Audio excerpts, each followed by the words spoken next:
भुट्टे वाला प्यार। मेरी ना हमेशा से शिकायत रही है कि हमारे भुवनेश्वर में ठंड कम ही रहती है।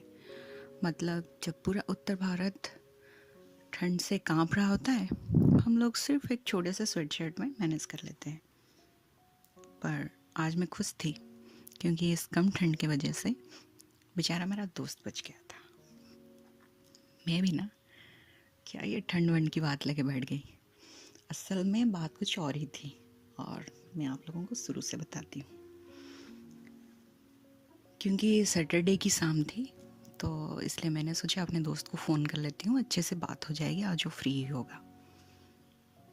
क्योंकि वो भी मेरी तरह किस्से कहानी कविताओं से जुड़ा हुआ था, इसलिए उससे बीच बीच में बात होती थी और जब भी होती थी काफ़ी लंबी और अच्छी बात हो जाती थी।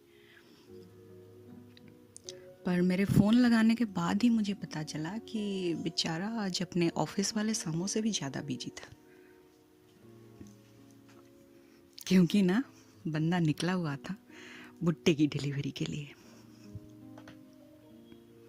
अरे स्विगी जोमेटो वालों, कोई घबराने की बात नहीं है। मेरे दोस्त ने कोई नया स्टार्टअप शुरू नहीं किया हुआ है।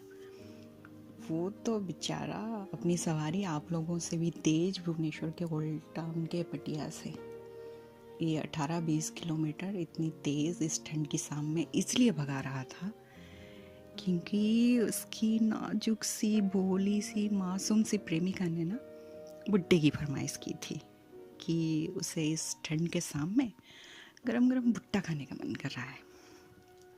हाय, कितना रोमांटिक सा फील है ना। पर मेरी ना हंसी ही छूट पड़ी। नहीं मतलब इसमें हंसने वाली कोई बात शायद थी नहीं, पर मुझे असल में एक बात याद आ गई थी कि पिछले ही हफ्ते इस लड़की मतलब मेरे दोस्त की गर्लफ्रेंड ने फेसबुक पे एक पोस्ट शेयर किया हुआ था वुमेन एम्पावरमेंट, इंडिपेंडेंस और जेंडर इक्वालिटी पे, और मैंने भी अपना लाइक वाला कमेंट दिया था उसमें। और हाल ही में कुछ दिन पहले मैं यूट्यूब पे एक कविता सुन रही थी जहाँ कवि महाशय रेड सिग्नल पे बैठ के अपनी प्रेमिका को याद कर रहे हैं, और उसी दौरान उन्होंने एक लाइन कही थी कि वो बात तो करती थी इंडिपेंडेंस की, पर जब भी हम बाहर जाते तो बिल आने पे मेरे और सरका देती और कहती सुनो ना, पैम्पर मी ना। और कहीं ना कहीं उस छोटे से पल में ये दोनों ही बातें मेरे दिमाग में क्रॉस कर गई थी और शायद इसलिए मेरी हंसी छूट पड़ी, वरना और कोई बात नहीं थी।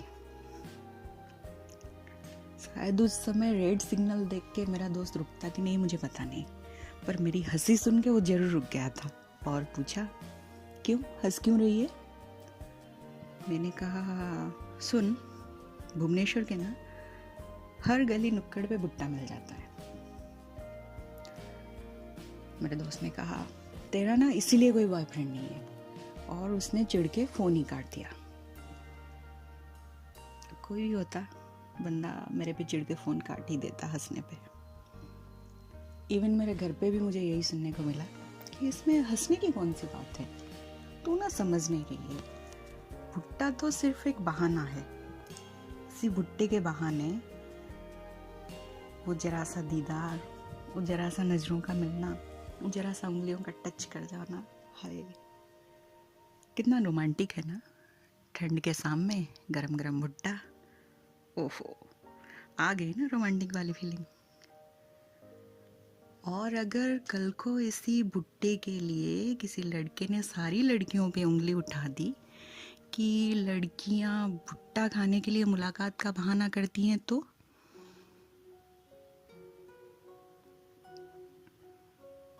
सिर्फ इसी बात पे क्यों। मैंने हमारे फील्ड में भी देखा है कि डॉक्टर हस्बैंड, डॉक्टर प्रेमी या फिर डॉक्टर बॉयफ्रेंड कुछ कह दें तो हमारी डॉक्टर मैडम तुरंत उसको सही मान लेती हैं, उसको हैरिसन से भी ज़्यादा मान दे देती हैं, चाहे खुद ही क्लास में अव्वल क्यों ना आई हो या फिर गोल्ड मेडलिस्ट क्यों ना हो। क्यों क्यों हम लोग अपने बॉयफ्रेंड, अपने पति या फिर अपने प्रेमियों पे डिपेंड कर लेने को ही अपना अधिकार और अपना नसीब मान लेते हैं। जब हम जेंडर इक्वालिटी, वुमेन एम्पावरमेंट की बात कर रहे हैं, तब सिर्फ एक भुट्टा खरीदने के लिए तो दूसरे जेंडर पर डिपेंड करना कहीं सही नहीं बैठता है ना ये बात। वैसे देखें ना, पूरे वाकया का रूप कुछ ऐसा भी हो सकता था कि वो लड़की, मतलब मेरे दोस्त की गर्लफ्रेंड, चौक के पास पहुंचती, भुट्टा लेते हुए मेरे दोस्त को फ़ोन लगाती कि सुनो, मुझे आज इस ठंड के शाम में ना तुम्हारे साथ भुट्टा खाने का मन कर रहा है, और मेरे हाथ में ये जो भुट्टा है वो उसके ठंड पड़ने से पहले ना, मतलब ठंडा पड़ने से पहले ना तुम मेरे पास आके पहुंच जाओ। और कसम से मेरा दोस्त ना तब भी इससे तेज रफ्तार में उसके पास पहुंच ही जाता। मुलाकात तो तब भी होती, नजरें तब भी मिलती, और बात रोमांटिक तब भी लगती। खैर, इससे ज़्यादा कुछ कहूँगी तो मेरे पे फेमिनिज्म का लेवल चिपक जाएगा। वैसे भी स्कूल से मेरे पे जो झांसी की रानी का टैग लगा हुआ है ना, उसको हटाने के लिए सोच रही हूँ। इस बार जो बंदा मिलेगा ना, उससे भुट्टे की डिलीवरी, सॉरी मतलब भुट्टे की फरमाइश तो कर ही लूँगी मैं।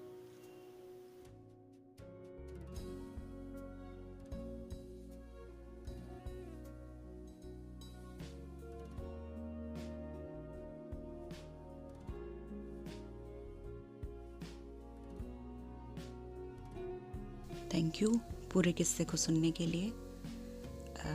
अगर आपको किस्सा पसंद आया है तो इसको लाइक शेयर ज़रूर करें, अपने अच्छे अच्छे कमेंट्स भी दें, और आगे भी मेरी कहानी सुनना चाहते हैं, मेरे वॉइस स्टोरीज़ को सपोर्ट करने के लिए चैनल को सब्सक्राइब करें। आपके साथ का इंतज़ार रहेगा। Thank you.